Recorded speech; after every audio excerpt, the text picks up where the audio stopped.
കേരളത്തിലെ മഴ കാരണം നമ്മൾ വെയിൽ കൊള്ളാൻ വേണ്ടി തമിഴ്നാട്ടിൽ വന്നതാകായി ഇവിടെ വലിയ മഴ.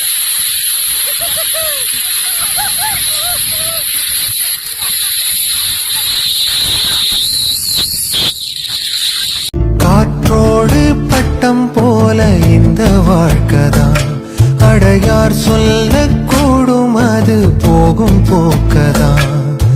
கண்ணால் காண்பது இங்கு பொய்யாய் மாறுமா? எங்கோ போனது என்னிடம் வந்து சேருமா? ஒரு தெய்வம் பார்க்க வந்து ஒரு தெய்வம் போச்சு என்று நம் வாழ்க்கை எப்போதும் கண்ணாம